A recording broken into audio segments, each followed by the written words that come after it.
Hi there, everybody, and welcome to Soundsphere Magazine. Today we are with the man, the myth, the legend, Mr. Gary Numan. Hi, Gary. How you doing? Welcome. How are you today? I'm good, thank you. I'm really good, thank you. It's a bit cold here today, strangely enough, actually. I don't say that very often in Los Angeles, but no, it's good. Yeah. Back in the UK, we've just got spring. It started today, so it's quite a nice, like birds singing, a bit of warmth. I managed to get out into the sun for the first time in about a week. That must be welcome, I'd have thought. Probably last about a week, and then bang, it's probably gone.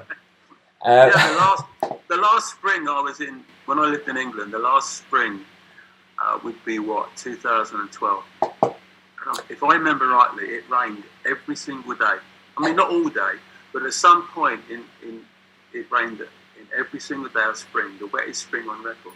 Oh, and people were saying to me, "Why are you leaving?" And you went, I can't imagine.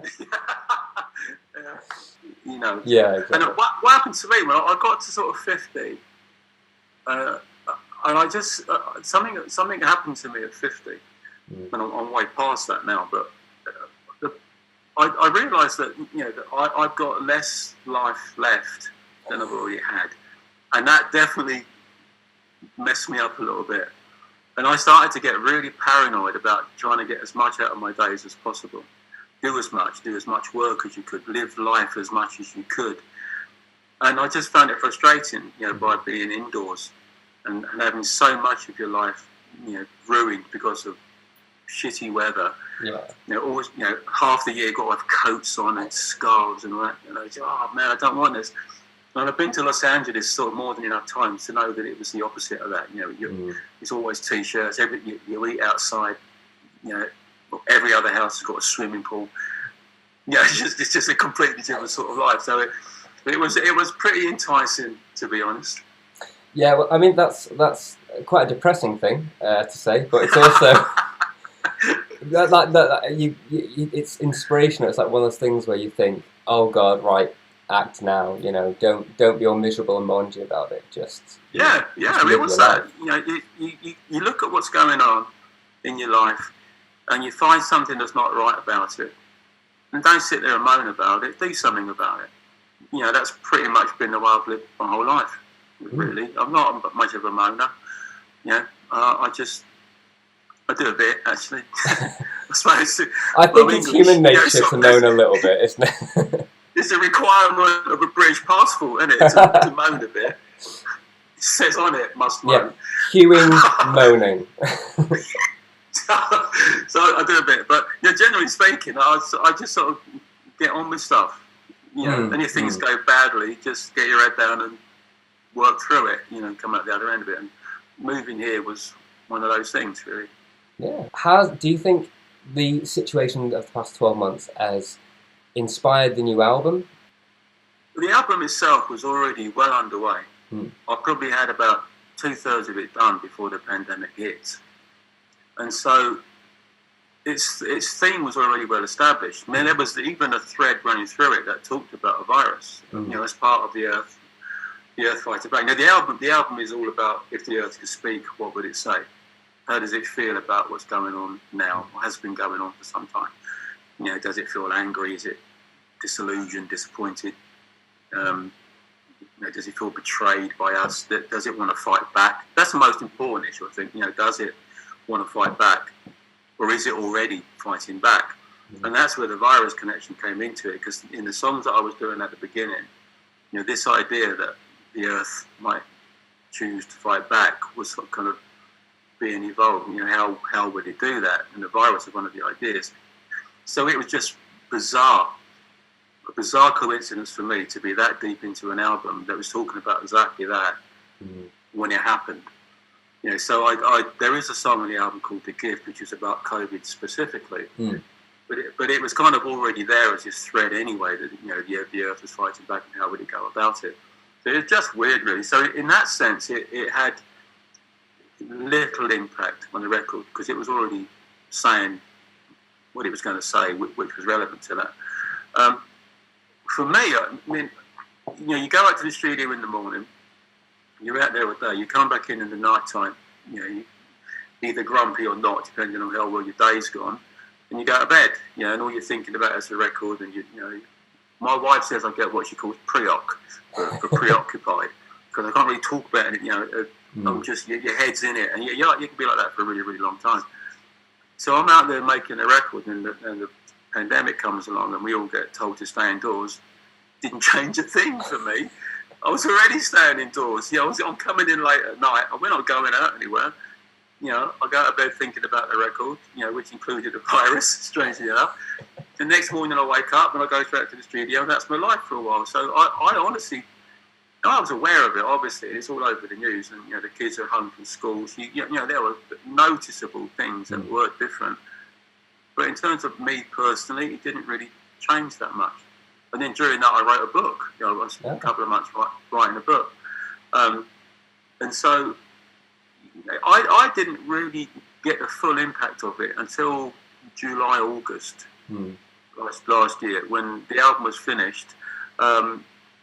And the family, my wife's got her dad is in a home in England. The kids, my dad is still alive. My kids wanted to go and visit him. So, and I think they were really affected by it, and they were just desperate to get out and go somewhere. So we came to Britain. We flew into Britain, did a quarantine, hung around in Britain for a few weeks. Because he was allowed to. Then it wasn't. It got a lot worse just after we left. Strangely enough. And so that's when I really noticed just how different everything was. Because up until then, I've been in the studio day in, day out, getting the record done. So that was pretty shocking, though. Bit of an eye-opening experience. But to be honest, I am sick of it now. I think we all are. I think there's been a lot of creative people have found different creative outlets. Can you talk about the book? Is there anything that you can say about that? Oh no, it's nothing special. It's just an autobiography. So it came out in October. I think just me talking about me, saying my whole thing. Well, it's the subject that's you're most close to my heart, well versed in, aren't you? No, so, I wasn't meant to do it actually. It was being ghostwritten, and I was a bit uncomfortable about that. But I was so busy that I just thought there's no way I'm going to get the time, to do anything like that. And then when I read the first draft of the ghostwritten version, it was really well done, but it just wasn't me. You know what I mean? I like I say, I've been a bit uncomfortable about that anyway, and I just couldn't do it. So I'm sorry, sort of forgive me, because I know you put all this work into it, but I can't. I'm going to have to do it myself. And where it was awkward was, I was still finishing off the album. I had 2 more songs to do, and I had 8 weeks. There was an 8-week period before the album deadline was ready. So it had all gone really well. 8 weeks to do 2 songs. That's just, could do a dozen in that time. There's plenty of time. So I'm just sitting back, sort of thinking how well I'd managed time and it all going swimmingly. And then the book arrived. Oh shit! That's got to be done. And the deadline was almost the same. What? So I spent 7 of those 8 weeks doing the book. So then I go back to the album and finish. But now I've got 1 week to do 2 songs. That's not so easy. 2.5 actually, because another one hadn't finished. So it went from being this really laid back, well managed, project, to being 2 really badly managed projects with no time. So it was all a little bit rushed, but it was good. It came out all right, actually. It's weird. Going back, writing a book like that, it's a bit weird, because you do sort of relive a whole load of things that were difficult. My career's doing okay now, but for a really long time it wasn't. It was really a real struggle, and there was lots of setbacks and huge sort of crushing disappointments and letdowns and betrayals, all sorts of things that go on.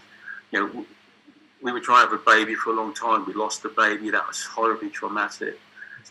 My mum got cancer. My mum died. So all of these things are in there. So you go back and you kind of, you sort of remember, because I think a lot of times of life, you tend to, the really bad things, I think they're the things that shape you, actually. I think I think we're shaped largely by how we handle disappointments and setbacks, and rather than the good things. I think we tend to take good things in our stride and just absorb them. Yeah. But we're actually properly changed and shaped by bad things. And I think it's a measure of your character as to how you are shaped by those bad things. Whether you come out of it good or as a good person or not. So it's interesting to go back and relive all that. But it's not massively enjoyable. No. Really. It's quite a journey. Yeah. Do you have a different perspective on those things now? Those things are in the past, and now you can sort of take that and look at it in hindsight. Well, you do this actually, yeah. But the thing that I noticed more by going back and writing about it, it was actually a lot more difficult than I remember.